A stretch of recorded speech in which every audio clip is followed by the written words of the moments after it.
Group number 2 से मनमोहन सिंह, हमें संबोध में मिला था कारक एवं कारक चिन्ह।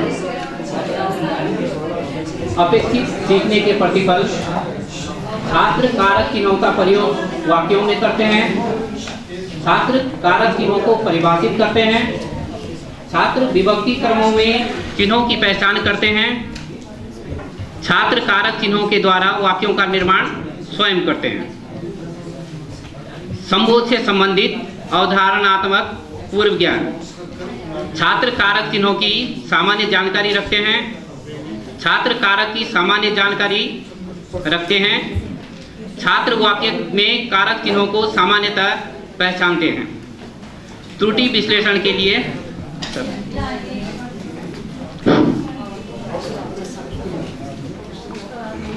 त्रुटि विश्लेषण कक्षा कक्ष के अनुभव के आधार पर जो शिक्षक को आभास होता है कि क्या संभावित त्रुटियां होंगी हमारी, तो संभावित त्रुटि है छात्र कारक चिन्हों के प्रयोग में त्रुटि करते हैं कि किस प्रकार से कहाँ पर कौन सा चिन्ह हमें लगाना है,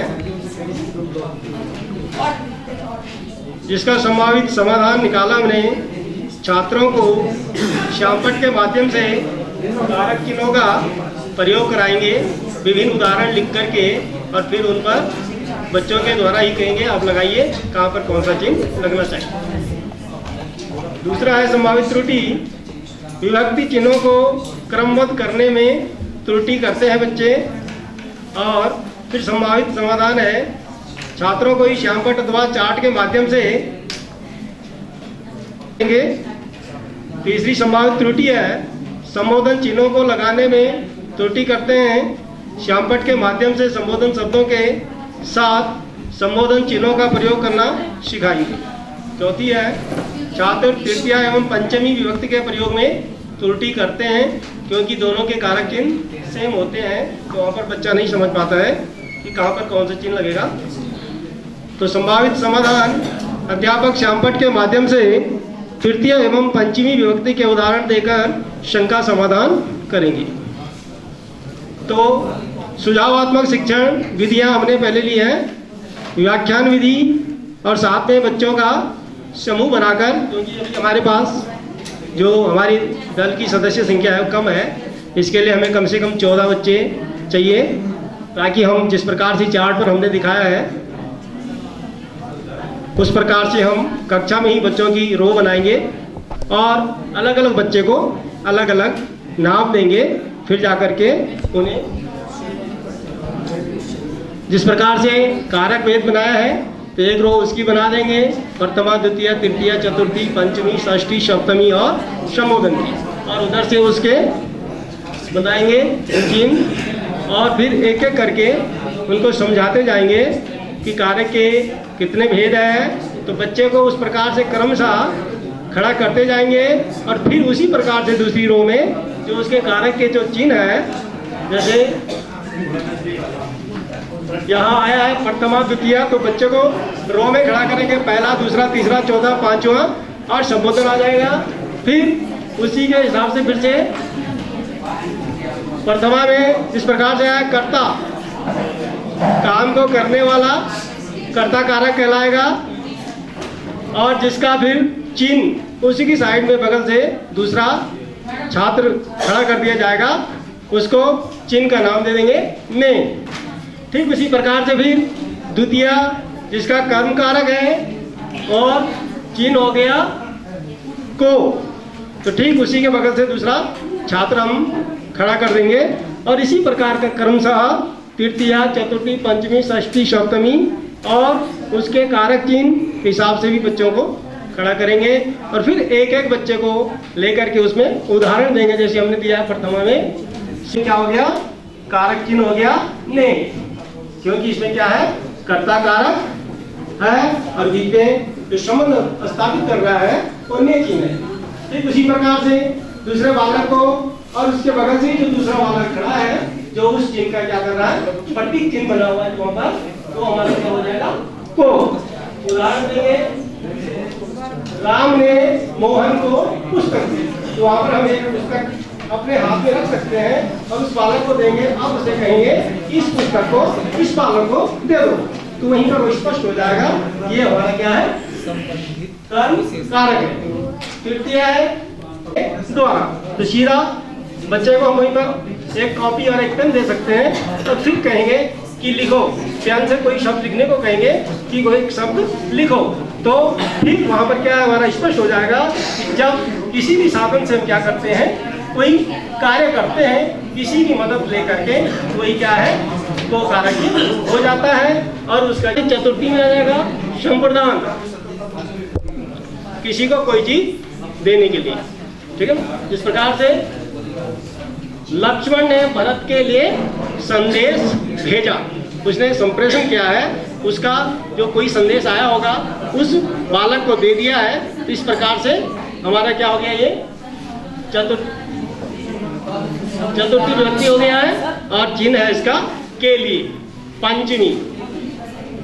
पंचमी विभक्ति और तृतीय विभक्ति में जैसे कि हमारे उसमें भी आया है कि वहाँ पर बच्चा क्या है, कंफ्यूज हो जाता है, तो उसको क्लियर करने के लिए बच्चे को हम समझाएंगे कि जिस प्रकार से पहले हमने क्या किया था, पेन से हमने कुछ लिखा है, यानी किसी की मदद से हमने कोई काम किया है, वहाँ तो सीधा सीधा क्या है, तृतीय विभक्ति हो गई। लेकिन पंचमी में क्या होता है, जब कोई वस्तु किसी वस्तु से अलग हो जाती है, क्या हो जाता है, से कारक चिन्ह है, लेकिन अलग होने के लिए जब प्रयुक्त होती है तो क्या है, पंचमी विभक्ति है। जैसे हिमालय से गंगा निकलती है, मेज के ऊपर एक किताब रखेंगे, उसको नीचे गिरा देंगे तो मेज से किताब गिर गई है, यानी कि उसने उस स्थान को छोड़ दिया है। तो बच्चा समझ जाएगा कि हमारा क्या है, ये पंचमी विभक्ति में से का प्रयोग होता है।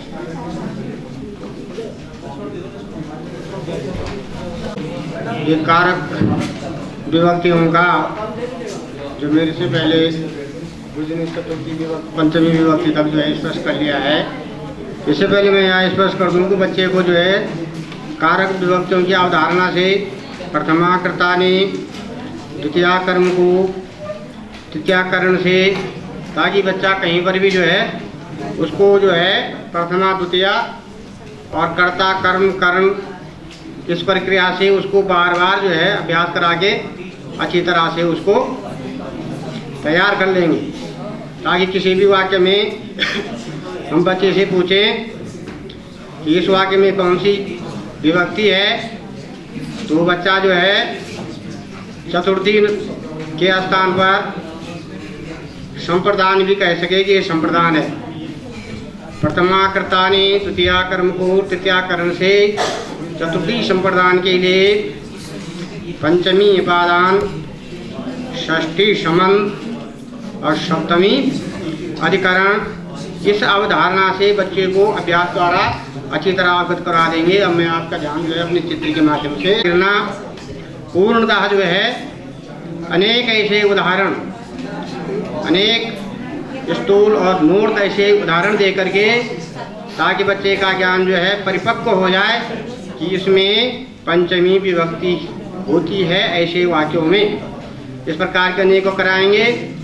आगे बढ़ते हुए षष्ठी समंत का, के, की, बच्चे को इस अवधारणा से अच्छी तरह से अनेक वाक्य जो है कह करके, राम की नानी, मोहन का मामा, इस प्रकार से इस विभक्ति के कारक चिन्हों को बच्चे के दिमाग में अनेक मूर्त वाक्यों से जो है उसके परिपक्वता की ओर ले जाने का पूर्ण प्रयास करेंगे कि का, के, की चिन्हों का प्रयोग जिन वाक्यों में आता है वहाँ पर षष्ठी विभक्ति होती है। और तत्पश्चात ही जो है आगे बढ़ेंगे और सप्तमी विभक्ति से अनेक वाक्य जो है, क्योंकि ये विभक्तियां हैं, जितना वाक्यों के द्वारा जो है व्याख्यान विधि से, वाक्य रचना विधि से, वाक्य लेखन से, इसमें विभक्तियों पे बच्चे को पूर्ण अधिकार करवाया जा सकता है। और ये ऐसी चीज़ है कि बच्चा जो है अनेक प्रकार के वाक्य बोलता है, सुनता है, तो बहुत जल्दी जो है उसमें इसमें अपनी अच्छी जो है वो दे सकता है, अच्छा प्रतिफल जो है दे सकता है। तो हम सप्तमी विभा की बात कर रहे हैं में पे पर। इसके अनेक उदाहरण वाक्य जो है, मेज पर चाय रखी है, इस प्रकार के में पे पर भिन्न भिन्न प्रकार के वाक्य जो है बना करके बच्चे को जो है पूर्णता जो है उसका अभ्यास करा देंगे। और उसके बाद जो है लास्ट जो है ये सप्तमी हमारा जो है संबोधन, जहाँ पर जो है आश्चर्यजनक कोई बात अकस्मात हो जाती है और वहाँ से जो है विश्वास के शब्द निकलता है, हरे ये अकस्मात ही जो है। तो ऐसे वाक्यों में जैसे हरे कृष्णा, हे राम, अरे हे आपने क्या कर दिया, ऐसे विस्मय बोधक वाक्य जो जहाँ पर बनते हैं उनमें जो है ये सप्तमी विभक्ति होती है। मैं आगे की उसके लिए जो अपने ग्रुप के अन्य साथियों को धन्यवाद सर। इसके आगे हमारा सुझावात्मक शिक्षण विधियाँ। इसमें पहली विधि हमारी व्याख्यान विधि। तो व्याख्यान विधि में हमने बताया है, इसमें ब्लैक बोर्ड के माध्यम से हम अपनी कार्य प्रणाली आगे बढ़ाएंगे। व्याख्यान विधि में हम बच्चों को कारक के नाम, उनके चिन्ह एक और उदाहरण के द्वारा ब्लैक बोर्ड के माध्यम से समझाएंगे। तो ब्लैक बोर्ड पे हम सबसे पहले कारक लिख देंगे, चिन्ह लिख देंगे और उदाहरण लिख देंगे। ये हमारी व्याख्यान विधि के अंतर्गत आएगा। सबसे पहले कारक का नाम, कर्ता कारक आ जाएगा, चिन्ह बता देंगे, कर्ता ने। तो उसका उदाहरण यहाँ लिखी रखे हमने, जैसे सीता ने कहानी सुनाई। उदाहरण के द्वारा बालक को बताएंगे कि कारक हमारा कर्ता कारक है, इसका चिन्ह ने है और उदाहरण ये सामने लिखा है चार्ट पे, सीता ने कहानी सुनाई।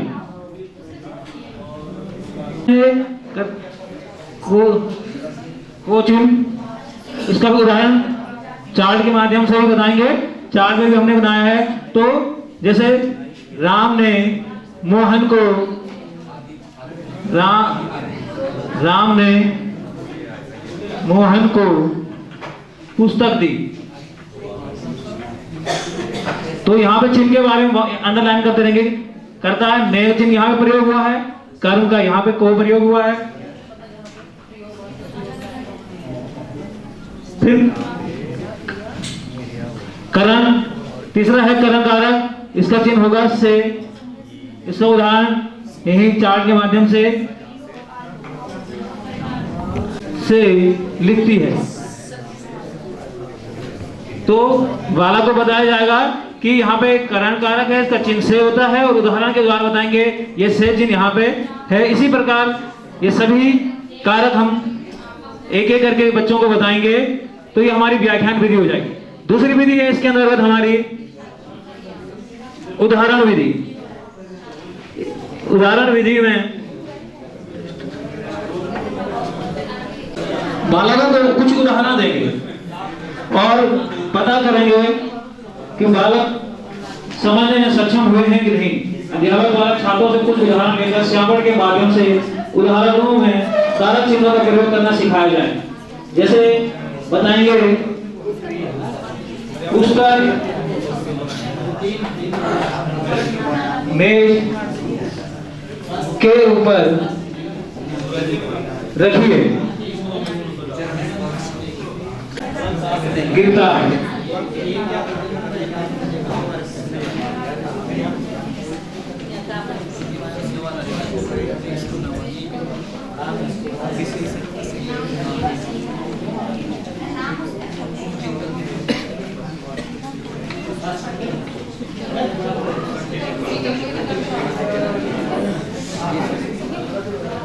से कहेंगे पहले कि तुम्हें इसमें कुछ पता चल रहा है, इसमें कहाँ पे कारक चिन्हों का प्रयोग हुआ है। बाय द वे बालक नहीं बता पाते हैं तो उन्हें बताएंगे, बच्चों को बताएंगे पुस्तक मेज के ऊपर रखिए। तो यहाँ बताएंगे ऊपर चिन्ह यहाँ पर आया है। फिर उन्हें बताएंगे कि चिन्ह कारक के कौन कौन से चिन्ह होते हैं। तो बालक देखेगा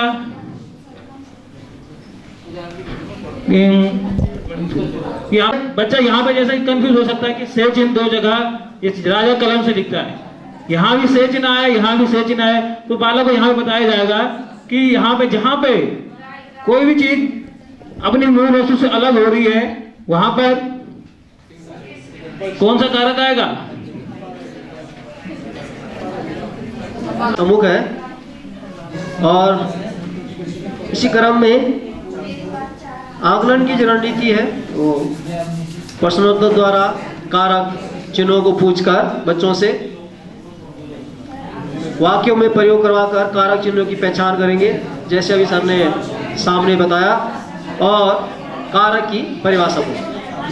अब संभावित सीखने के प्रतिफल आधारित जो 5 प्रश्न हमने रखे हैं, कारक किसे कहते हैं, कारक कितने प्रकार के होते हैं, कर्म कारक का चिन्ह बताइए, पेड़ से पत्ता गिरता है, अभी वो सामने उदाहरण में बना भी है, उक्त वाक्य में कौन सा कारक होगा, चाय मेज पर रखी है, वाक्य में कौन सा कारक। तो ये संभावित सीखने के प्रतिफल आधारित 5 प्रश्न। संदर्भ स्रोत पाठ्य पुस्तक समूह परिचर्चा। अब समूह सार हमारे पास अंत में है,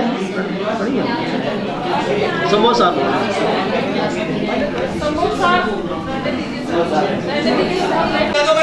धन्यवाद। ग्रुप संख्या 2, तो सारे लोग ग्रुप संख्या 2 के लिए विशेष ताली बजाएंगे।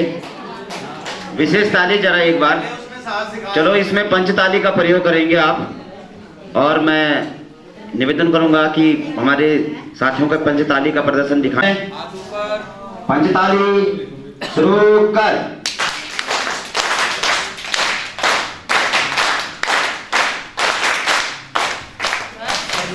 Thank you. एक मिनट सर, जब मैं बोलूं, बेहतरीन प्रयास किया गया, बहुत अच्छे ढंग से एक कैप्सूल का निर्माण किया गया जिसमें कुछ फीडबैक दिया जा रहा है। आप ध्यान से सुनेंगे, और यदि आपको कारक चिन्ह पे यदि कैप्सूल बनाने को दिया जाता है तो आप उनका ध्यान रखेंगे। सबसे पहले जो पहला पेज है उसका जो पहला बिंदु है वो है संबोध, कारक एवं कारक चिन्ह। अपेक्षित सीखने के प्रतिफल लिखे हैं इसमें कि छात्र कारक चिन्हों का प्रयोग वाक्यों में करते हैं, छात्र कारक चिन्हों को परिभाषित करते हैं, छात्र विभक्ति क्रमों को चिन्हों की पहचान करते हैं, छात्र कारक चिन्हों के द्वारा वाक्यों का निर्माण स्वयं करते हैं। तो इसमें जो फीडबैक है वो इसमें एक चीज इसमें जो छात्र हैं वो कारक चिन्ह से संबंधित जो उसका प्रयोग करते हैं, पहचान करते हैं, ये ग्रुप संख्या 2 के द्वारा स्पष्ट रूप से लिखा गया है, इसमें कोई कमी नहीं है। जो पहला है अपेक्षित सीखने के प्रतिफल, ये ठीक ढंग से लिखे गए हैं। दूसरा है संबोध से संबंधित अवधारणात्मक पूर्व ज्ञान, छात्र कारक चिन्हों की सामान्य जानकारी रखते हैं, छात्र कारक की सामान्य जानकारी रखते हैं। इसमें थोड़ा दोबारा से आ गया है, ये कारक चिन्ह और कारक वो स्वयं में अपने आप ही चिन्ह होते हैं, कारक स्वयं में ही एक चिन्ह होता है, ठीक है। तो ये दोबारा से आया है। क्या है, छात्र वाक्य में कारक चिन्हों को सामान्यतः पहचानते हैं, ये ठीक है। अब यहाँ पे जो महत्वपूर्ण है आप लोगों के पास तीसरा बिंदु, चौथा बिंदु, त्रुटि विश्लेषण, कक्षा कक्ष के अनुभव के आधार पर। सबसे पहले लिखा है कि छात्र कारक चिन्हों का प्रयोग करने में त्रुटि करते हैं। था आपने लिखा है यहाँ पे श्यामपट विधि, मतलब श्यामपट के माध्यम से। तो आपका जो सहायक सामग्री है उसमें छोटे से इस प्रकार से एक कार्बन शीट बना देनी है आपने, और उसमें आपने जो कारक चिन्ह उनको बताया श्यामपट में, क्योंकि वहां पे तो श्यामपट रहेगा। यहाँ पे जो हमारा ये कैप्सूल है उसकी जो उसका यदि आपने श्यामपट विधि यहाँ पे लिखा है कि श्यामपट के माध्यम से, तो एक श्यामपट बनाएंगे और उसको जैसे यहाँ पे चिपकाए हैं उस प्रकार से यहाँ पे एक श्यामपट लगा रहेगा उसमें। और बाकी इसमें बाकी बहुत अच्छा प्रयास है यहाँ पे। इसमें एक जोड़ने का सिर्फ इतना है कि एक श्यामपट बनाना है आपने और वो वहां पे रखना है। आप लोग सारे ध्यान दो। अगला है छात्रों को श्यामपट्ट अथवा चार्ट के माध्यम से पृथक कर समाधान करवाएंगे। अब यहाँ पे श्यामपट्ट ऊपर हो चुका है, अब उसको दोबारा रिपीट नहीं करेंगे हम। वहां पे आपने लिखा है चार्ट विधि, तो ये चार्ट के माध्यम से आपने चार्ट बनाया है, ये बेहतरीन है। और चार्ट में सब कुछ आपने दिखाया है, सारे कारक दिखाए हैं, ये हो गया है। अगला है फिर आपने अगले में भी तीसरे में लिख दिया कि श्यामपट्ट के माध्यम से संबोधन में शब्दों के साथ संबोधन चिन्हों का प्रयोग कराना सिखाएंगे। तो सर ये श्यामपट्ट फिर तीसरे बार रिपीट हो गया, यहाँ पर भी हम इसको रिपीट नहीं करेंगे। और फिर चौथा आपने लिखा कि अध्यापक श्यामपट्ट के माध्यम से, फिर पांचवें में भी श्यामपट्ट रिपीट हो गया, ये ऐसा नहीं होगा सर। अब देखो, अब आपने यहाँ पे पहला बिंदु तो लिखा कि छात्रों को श्यामपट्ट के माध्यम से चिन्हों का प्रयोग सिखाएंगे, और आपने सुझावात्मक शिक्षण विधियों में दे दिया व्याख्यान विधि, तो ये नहीं होगा सर। आपने यहाँ पे श्यामपट्ट के माध्यम से लिखा, तो यहाँ पे विधि बननी थी श्यामपट्ट विधि। तो श्यामपट्ट विधि के आगे आपने सिर्फ इतना लिखना है कि छात्र ने कक्षा शिक्षण के दौरान श्यामपट्ट विधि का प्रयोग किया। अब फिर लिखेंगे गतिविधि नंबर 1, उसमें आपने कैसे गतिविधि करवाई श्यामपट्ट पे, वो उसका वर्णन उसके नीचे आना है। ठीक है सर। अब है दूसरा आपका चार्ट आ गया था, तो दूसरी विधि जो आपने लिखी है उदाहरण विधि लिखी है, जबकि उस उदाहरण विधि के जगह पे क्या आना चाहिए था, चार्ट विधि। फिर चार्ट विधि के अंतर्गत भी आगे ऐसे लिखना था कि अध्यापक द्वारा चार्ट के माध्यम से इसको समझाया गया। फिर वहां पे आना था गतिविधि नंबर 1, फिर वहां पे लिखना था कि एक चार्ट बनाया गया जिसमें कारक के चिन्हों को एक पेड़ के माध्यम से दिखाया गया, और उस पेड़ का जो मुख्य शीर्षक रहा वो कारक चिन्ह रहा, और उसकी जो शाखाएं हैं उसमें हमने कारकों को सभी 8 प्रकार के चिन्ह उसके पत्तियों में दिखाए। यहाँ पे ये आना था सर। अब अगला आपने जो लिखा है आकलन की रणनीति, ये बिल्कुल सही है। संभावित सीखने के प्रतिफल, ये भी सही है। संदर्भ स्रोत में आपने लिखा पाठ्यपुस्तक के जगह कोष्टक में आगे ये लिख देना है कि कक्षा इसकी किताब या एनसीईआरटी की ये वाली बुक। आगे समूह परिचय बिल्कुल ठीक है, और इसके स्थान पे एक आध और भी हो सकते हैं, जैसे कि आईसीटी, इसका भी प्रयोग किया जा सकता है इसमें। और फिर संबोध सार भी ठीक है, संबोध सार में भी कोई गलती नहीं है। अब इसमें कुछ नया क्या हो सकता है, अब आप लोग ध्यान देंगे जरा, नया क्या हो सकता है। देखिए, छात्रों को सबसे पहले यह भ्रम होता है, सर आप सुन रहे हैं क्या पीछे से, आप मुझे सुन रहे हैं, जरा बताइए मुझे, कारक कितने होते हैं हिंदी में? हिंदी में 8 होते हैं ना, और संस्कृत में कितने होते हैं? बिल्कुल। तो पहली बात ये थी कि हिंदी और संस्कृत में कारक कितने होते हैं, इसकी स्थिति वो सही रूप से नहीं जान पाते हैं। फिर उसके लिए हम क्या प्रयोग करेंगे, उनको सबसे पहले ये बताएंगे कि यदि हिंदी में कारक हैं तो ये हैं, और संस्कृत में कारक हैं तो ये हैं। तो उसके लिए ये प्रयोग किया जा सकता था सूत्र विधि। और सूत्र विधि में प्रयोग हो सकता था कर्ता कर्म करणच्च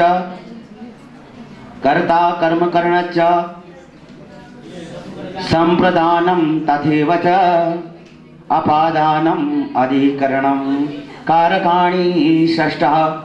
ये संस्कृत का श्लोक है कि कर्ता कर्म करणच्च संप्रदानम तथैव च अपादानम अधिकरणम कारकाणि षष्ठः, यानी कारक संस्कृत में कितने होते हैं? 6 होते हैं। अब उसके बाद जो हमारा बच जाते हैं 2 कारक, वो उनको अलग से बताने हैं। अब दूसरी जो भ्रम की स्थिति पैदा होती है वो होती है से।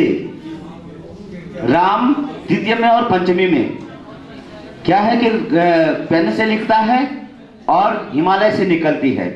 तो यहाँ पे क्या बताना है कि से, जहां पे साधन हो, यहाँ पे आप दूसरी विधि का प्रयोग कर सकते हैं। साधकम कर्ण, ये कर्ण का पहचान है, साधकम इति कर्ण, यानी जहां पे साधन के रूप में किसी को प्रयोग किया जाए। जैसे हाथ से मारता है, बाण से मारता है, हाथ से लिखता है, कलम से लिखता है, इस प्रकार जहां पे से साथ में प्रयोग किया जाए कर्म का, तो उसके स्थान के लिए, साधन के लिए प्रयोग किया जाए, जहां पे वहां पे तृतीया होगी। और से होता है अलग होने के लिए, जहाँ पे अलग हो वहाँ पे क्या होगा, पंचमी होगी। और जैसे सर ने यहाँ पे एक उदाहरण लिखा था कि उदाहरण मिटा दिया है सर ने, लेकिन शायद ऊपर है ना, वो नहीं आएगा उसमें, क्योंकि यदि हम ऊपर लिख देंगे तो क्या हो जाता है, आधारो अधिकरणम, फिर पुस्तक फिर सप्तमी आ जाएगी वहां पे, क्योंकि पुस्तक का आधार क्या हो गई, मेज हो गई। और जहां पे कोई चीज किसी के ऊपर आधार में रह जाता है वहां पे सूत्र काम आ जाता है आधारो अधिकरणम, वहां पे उसमें सप्तमी विभक्ति लग जाती है अपने आप, इसलिए वहां पे ऊपर नहीं लिखेंगे। यदि हम बोलेंगे कि पक्षी पेड़ के ऊपर बैठे हैं तो फिर वहां पे सप्तमी विभक्ति प्रयोग की जाती है। तो यहाँ पे थोड़ा आप इस प्रकार के वाक्यों से बचेंगे। बाकी कैप्सूल में बेहतरीन प्रयास किया गया है, इसलिए आप बधाई के पात्र हैं और मैं आशा करता हूं कि आपका जो अगला कैप्सूल होगा वो इससे बेहतरीन होगा। इसी आशा के साथ मैं आमंत्रित कर रहा हूं अगले ग्रुप को, ग्रुप संख्या 1 कृपया आप आए और अपने ग्रुप की प्रस्तुति करें। धन्यवाद।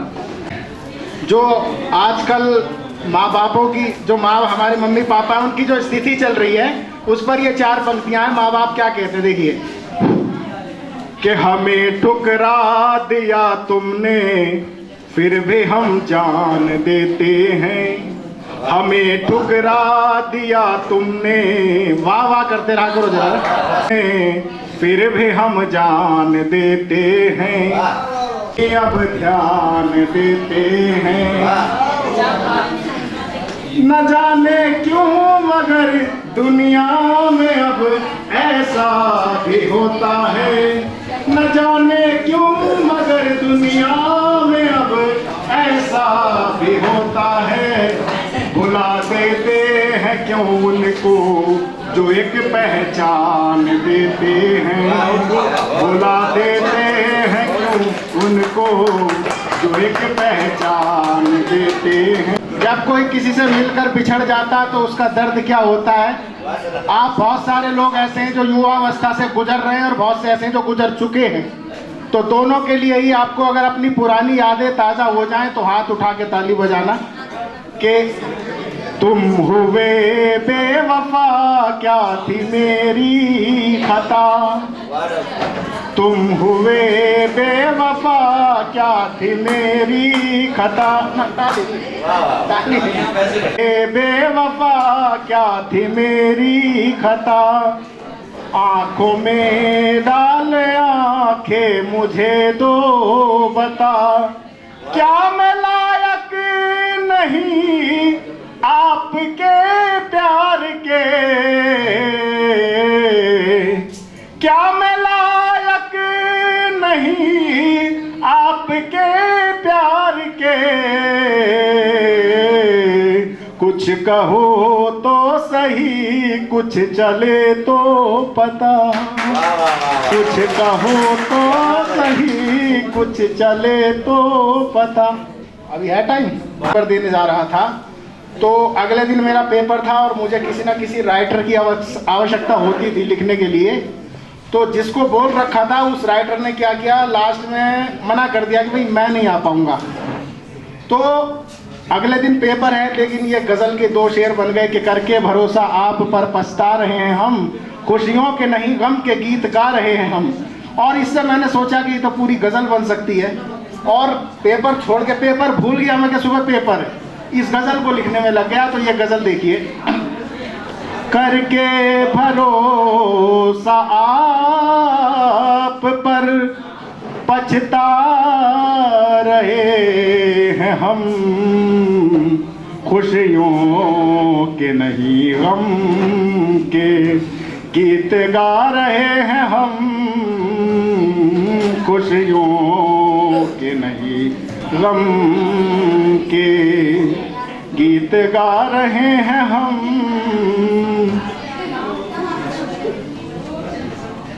इसका शेर है कि खंजर से बेवफाई के तुमने वार हैं किए, खंजर से बेवफाई के तुमने वार हैं किए, दिल में लगे जो घाव वो दिखा रहे हैं हम। भाई ताली वाली से बेवफाई के तुमने वार है किए, दिल में लगे जो घाव वो दिखा रहे हैं हम करके भरोसा आप पर। और जब घाव लग जाते हैं तो क्या होता है देखिए कि रह रहे के दर्द उठ रहा अब हाल है बुरा, रह रहे के दर्द उठ रहा अब हाल है बुरा, मरहम कोई लगा दे चिल्ला रहे हैं हम, मरहम कोई लगा दे चिल्ला रहे हैं हम करके भरोसा आप पर। धन्यवाद। ये बिना ये सारगर्भित बातों में अपने कैप्सूल की प्रेजेंटेशन करनी है। और जो वीडियो बना रहे हैं उनसे भी निवेदन है कि जब वो माइक वाइक इधर दे रहे हो तो कृपया वीडियो बंद कर दें उस समय। समास अपेक्षित सीखने के जो प्रतिफल है, पहला प्रतिफल है छात्र नवीन शब्दों के निर्माण हेतु समास का प्रयोग करते हैं। 2, समस्त पद से समास विग्रह भी बच्चे आसानी से करते हैं। साहित्यिक गतिविधियों में बच्चे समास का प्रयोग करते हैं। बच्चे समास के भेद में अंतर स्पष्ट करते हैं। विभक्तियां लोप कर बच्चे समास का प्रयोग करते हैं। बच्चे समास से सामान्य रूप से परिचित हैं। हम लोग पाते हैं अपने कक्षाओं में कि छात्र किस प्रकार से गलतियां करता है, समास में समास की भूमिका क्या होती है। इस प्रकार से बच्चे सबसे पहले त्रुटि करता है संधि एवं समास में अंतर करने पर। बच्चों को पता नहीं होता ये संधि है ये समास है। इसके लिए हम समाधान जब करते हैं तो कक्षा शिक्षण में उदाहरण की सहायता से संधि व समास में अंतर स्पष्ट करवा देते हैं। सबसे पहले हम बच्चों को संधि की परिभाषा बताते हैं कि संधि किसे कहते हैं। संधि 2 वर्णों के मेल को संधि कहते हैं और समास 2 शब्दों के मेल को समास कहते हैं। समास का मतलब संक्षेप करना। और संधि में क्या होता है, पहला शब्द का अंतिम वर्ण और दूसरे शब्द का प्रथम वर्ण जब मिलकर कोई विकार उत्पन्न करेगा तभी किसी संधि का निर्माण हो सकता है, तभी कोई संधि बनती है। तो इसका समाधान हम कक्षा में बच्चों से करवाते हैं। विद्यालय में बच्चा क्या करता है, विद्यालय आलय कर देता है। वही काम बच्चा संधि में करता है, वही काम बच्चे समास में कर देता है। जबकि विद्या के लिए आलय तत्पुरुष समास है। तो वहाँ पर हम बच्चों को समझाते हैं कि विद्यालय में समास कौन सा आएगा। विद्या के लिए आलय था तत्पुरुष समास। दूसरी गलती बच्चे करते हैं कक्षा में, जो हमने अनुभव किया है या सभी लोगों ने अनुभव किया होगा, समास के प्रकार में बच्चे भेद नहीं कर पाते। भाषा में बता सकते हैं कि इन समासों में ये अंतर है। और समस्या जो आती है, समास विग्रह में विभक्तियों का प्रयोग करने में काफी कठिनाई का अनुभव बच्चे करते हैं। जैसे समास विग्रह करेंगे बच्चे तो विभक्तियों का प्रयोग नहीं कर पाते हैं। जैसे राजपुत्र में बच्चा क्या करेगा, राज प्लस पुत्र कर देगा। वहां पर विभक्तियों का लोप जो विभक्ति जो छिपी हुई है बच्चा उसको डिफाइन नहीं करेगा। तो कक्षा में हम समस्यागत अभ्यास द्वारा इसका निस्तारण करते हैं। जैसे राजपुत्र में राजा का पुत्र, इसमें तत्पुरुष षष्ठी विभक्ति का लोप हुआ है। इस प्रकार से बच्चे को विभक्ति के बारे में बताएंगे, जो कि आप लोगों ने पहले प्रेजेंटेशन में सुना है कि विभक्तियां किस प्रकार से काम करती है। सुझावात्मक शिक्षण विधि में हम आगमन और निगमन विधि कुछ हम गतिविधि यहाँ पे करेंगे। इसके लिए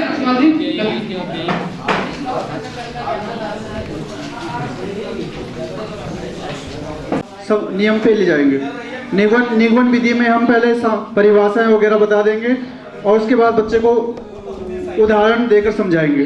तो हम दोनों विधियों का कक्षा में प्रयोग करेंगे। इसमें जो गतिविधियां हैं, कुछ हमने फ्लैश कार्ड से हमने एक गतिविधि करी है इसमें हमने कुछ चित्र बनाए हैं। जैसे बच्चे को ये देंगे फ्लैश कार्ड पे, बच्चा इसको बोलेगा कि इसकी जिसके 10 मुख, बच्चा पहचानेगा रावण है। तो रावण का जो समास होगा दशानन। इसी प्रकार से लंबोदर गणेश, इससे समास उनके स्पष्ट होते रहेंगे। बहुब्रीहि समास, बहुब्रीहि समास के उदाहरण हैं। इस प्रकार से हम कहेंगे नीला है कमल, कर्मधारय समास, जिसमें विशेष्य और पहला पद विशेषण और दूसरा पद विशेष्य होता है। विशेष्य विशेषण का संबंध दोनों पदों में होगा, कर्मधारय समास। इसको आसानी से बच्चे पहचानेंगे। शिव यानी कि नीलकंठ, बहुब्रीहि समास, नीलकंठ बहुब्रीहि समास। इसमें हमने माता पिता की जो फोटो दिख रही है, इसमें द्वंद्व समास, माता और पिता और चिन्ह का इसमें हम लोग बताएंगे और चित्रों के माध्यम से, गतिविधि के माध्यम से बच्चों को समास सरलतापूर्वक समझ में आएंगे। प्रदर्शन विधि में चार्ट बना हुआ है। चार्ट के माध्यम से हम समास के भेदों को स्पष्ट करेंगे। जो समास है और समास के प्रकार को बताएंगे। तत्पुरुष समास, कर्मधारय समास, द्विगु समास, अव्ययभाव समास, बहुब्रीहि समास, द्वंद्व समास। इसमें बच्चे जहाँ पे गलती करते हैं स्पष्ट करेंगे। दो वर्णों के मेल से जो विकार उत्पन्न होगा उसे संधि कहेंगे और दो पदों के संक्षिप्त रूप को समास कहेंगे। इसमें जैसे दशानन, बच्चों को इस प्रकार की गतिविधि भी दी जा सकती है। जैसे समास विग्रह दे दिया, 10 है मुख जिसके, और ये चित्र के माध्यम से, फ्लैश कार्ड के माध्यम से बच्चा समझ जाएगा दशानन। शरण में शरणागत, शरण में आया हुआ, कमल चरण, कमल जैसा चरण, चौराहा। प्रथम पद अभिकारी होगा, अव्ययभाव समास, बहुब्रीहि समास जिसमें तीसरा पद उभर के सामने आएगा, बहुब्रीहि समास। द्वंद्व समास जिसमें पहला और दूसरा पद समान होंगे, द्वंद्व समास।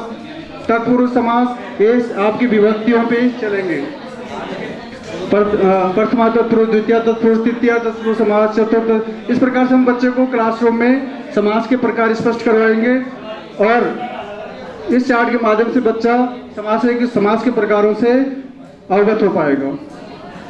नेक्स्ट क्या है? पर 5 प्रश्न। समास का शाब्दिक अर्थ लिखो, समास के भेद लिखो, समास विग्रह किसे कहते हैं, निम्न शब्दों में से कौन सा समास है, राम लक्ष्मण, प्रतिदिन, हस्तलिखित। प्रश्न नंबर 5 है, निम्न शब्दों का समास विग्रह कीजिए, त्रिफला, नीलकमल, दशानन। की बुक है डीपी राम जी की, समूह परिचर्चा और इंटरनेट भारत कोश काम। लेकिन बस सुझाव यही है ग्रुप 1 के लिए, जिन्होंने इतनी मेहनत किया पूरे ग्रुप के सभी सदस्यों ने, कि जैसे नीलकंठ इसमें बहुब्रीहि समास है तो थोड़ा सा उसको डिटेल में बता दें बच्चों को कि भाई इसमें बहुब्रीहि समास क्यों है, उसका विस्तार किया जा सकता है उसमें, या लंबोदर, उसको भी थोड़ा सा ओपन करके बताया जा सकता है। धन्यवाद सर आपके लिए। और अब ग्रुप नंबर 9 और उसके बाद ग्रुप नंबर 7 तैयार रहेंगे। ग्रुप नंबर 7 संबोध को शुरू करूंगा कि उन्हीं के कदमों में सारा जहां होता है, यानी उन्हीं के कदमों में सारा जहां होता है जिनका आशियाना बीच आसमान में होता है, जिनका आशियाना बीच आसमान में होता है। फिर फितरत ही बन जाती है, फिर फितरत ही बन जाती है मुश्किलों से लड़ने की, और हर मुकाम तक पहुंचना आसान हो जाता है, हर मुकाम तक पहुंचना आसान हो जाता है। यानी हमें जो संबोध दिया गया था वो था रेखा चित्र।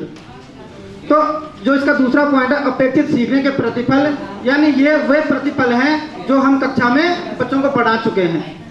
तो इसमें जो मैं पहला पॉइंट लगा वो था कि छात्र रेखा चित्र को परिभाषित करते हैं, यानी हम कक्षा में चीज को पढ़ा चुके हैं, रेखा चित्र को कक्षा में पढ़ा चुके हैं, तो बच्चों को जानकारी हो चुकी है कि भाई रेखा चित्र क्या होता है। इसका दूसरा जो पॉइंट था कि छात्र हिंदी साहित्य की अन्य विधाओं से रेखा चित्र को अलग करते हैं, यानी अन्य विधाएं जैसे रेखाचित्र हो गया, संस्मरण हो गया, कहानी हो गई, कविता हो गई, यानी इन विधाओं से बच्चे क्या हो गए, विज्ञ हो गए हैं।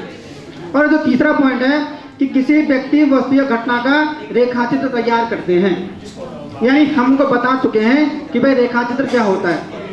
यानी जैसे कि बता चुके हैं पहले कि भाई रेखा चित्र जो है अंग्रेजी का शब्द है, उसे लिया गया है ना। तो यानी चित्रों के माध्यम से हम क्या करते हैं, किसी व्यक्ति विशेष का कोई चित्र बनाते हैं और शब्दों के माध्यम से उस व्यक्ति के बारे में लिखते हैं।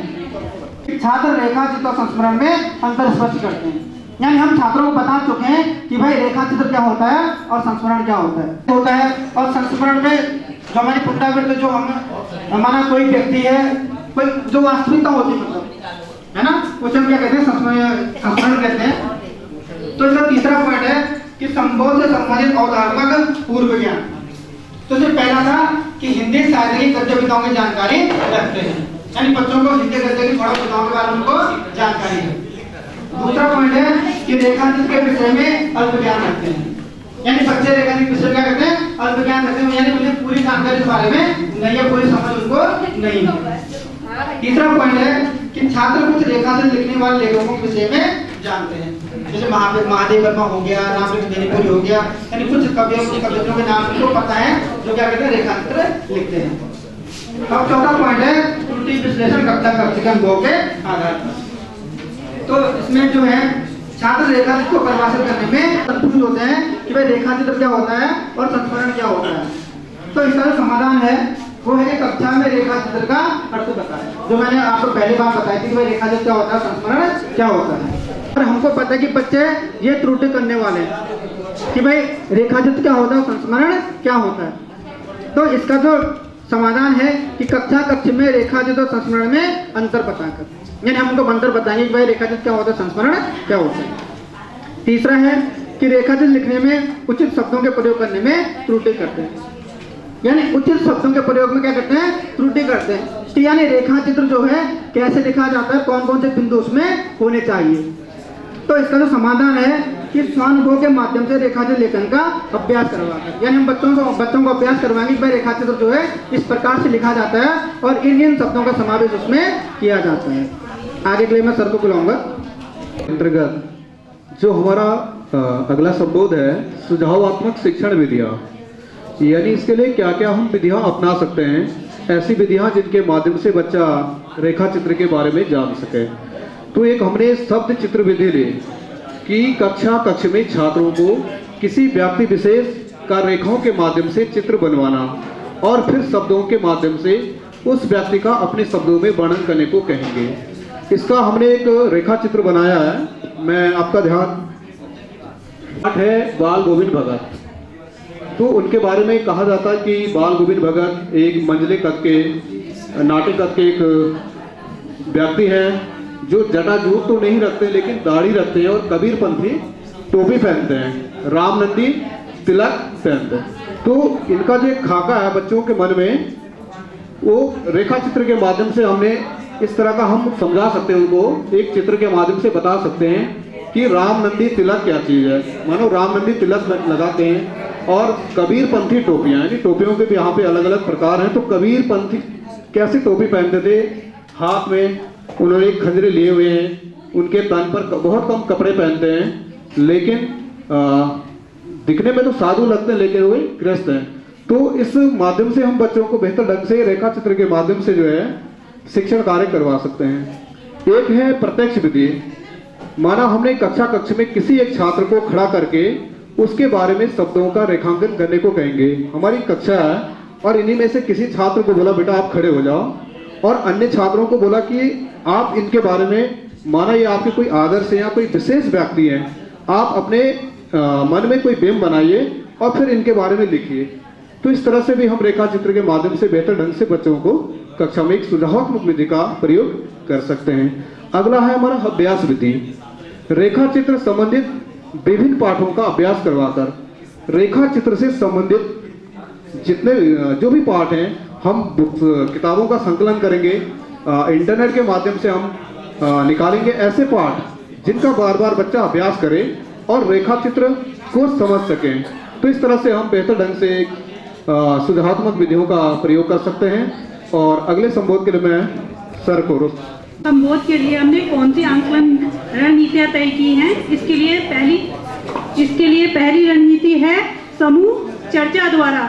जैसे कि सभी जानते हैं कभी कभी शायद कुछ बालक ऐसे होते हैं जो कक्षा में एक अध्यापक द्वारा नहीं सीख पाते हैं, वो अपने साथी मित्रों के साथ चर्चा परिचर्चा द्वारा बहुत कुछ सीख जाते हैं। इसलिए चर्चा परिचर्चा द्वारा बच्चों को कक्षा में इस संबोध पर विशेष रूप से चर्चा करवाएंगे। फिर प्रश्नों के माध्यम से बच्चों को कुछ प्रश्न ऐसे तैयार करेंगे कि वो रेखा चित्र के बारे में बताएं और रेखा चित्र से संबंधित उदाहरण प्रस्तुत करें। फिर है चार्ट प्रदर्शन गतिविधि के द्वारा।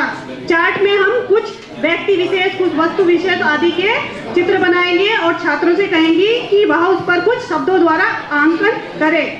अपने जो उनके अनुभव से वो प्राप्त कर सकते हैं, लिख सकते हैं। फिर है चार्ट। फोर्थ है फ्लैश कार्ड की मदद से। फ्लैश कार्ड की मदद से हम कुछ रचनाएं लिखेंगे और बालकों से कहेंगे कि वो क्या बताएं, उनके रेखा चित्रकारों के नाम बताएं, और या फिर कहेंगे कुछ रेखा चित्रकारों के नाम बताएंगे, उन्हें कहेंगे उनसे संबंधित रेखा चित्र के नाम बताएं, रचनाओं के नाम बताएं।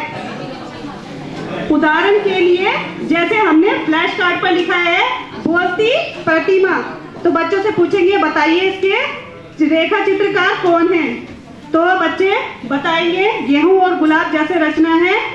ऐसी ही महादेवी वर्मा की रचनाएं हैं, पद के साथी, अतीत के चलचित्र, ऐसे कुछ उदाहरण प्रस्तुत करेंगे। आगे के प्रतिफल आधारित 5 प्रश्न। पहला प्रश्न है रेखाचित्र किसे कहते हैं।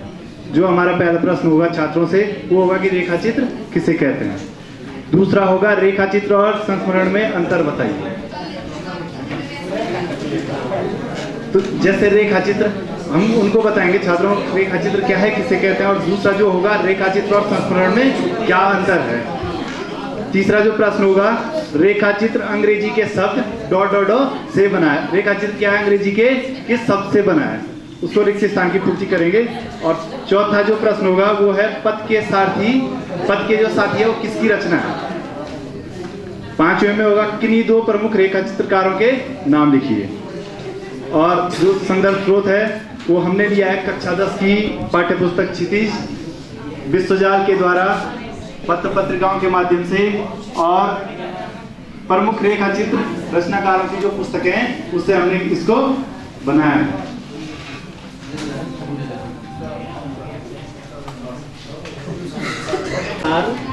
रेखा चित्र क्या है। रेखा चित्र शब्द अंग्रेजी के स्केच शब्द का हिंदी रूपांतर है। जैसे स्केच में रेखाओं के माध्यम से किसी व्यक्ति या वस्तु का चित्र प्रस्तुत किया जाता है, ठीक वैसे ही शब्द रेखाओं के माध्यम से किसी व्यक्ति के व्यक्तित्व को उसके समग्र रूप में पाठकों के सम्मुख प्रस्तुत किया जाता है। साथ ही कक्षा में शब्द चित्र विधि, प्रत्यक्ष विधि का भी प्रयोग किया गया, जिसमें छात्रों में रेखा चित्र के अधिगम स्तर की प्राप्ति हो सके। हमारे ग्रुप में है, ग्रुप नंबर 9 में श्री प्रेमलाल साहब, श्रीमती पूनम शर्मा, दीपक चौहान, श्री निर्मल नौटियाल, श्रीमती रीना और रोशन डोभाल। धन्यवाद। और उसके बाद ग्रुप नंबर 7 और तत्पश्चात ग्रुप नंबर 10 तैयार रहेंगे। परिचित का, चाहे दादाजी का, नाना जी का, जो उन्होंने स्केच देखा है के माध्यम से एक पैराग्राफ रेखा चित्र के रूप में लिखवाया जा सकता है। धन्यवाद।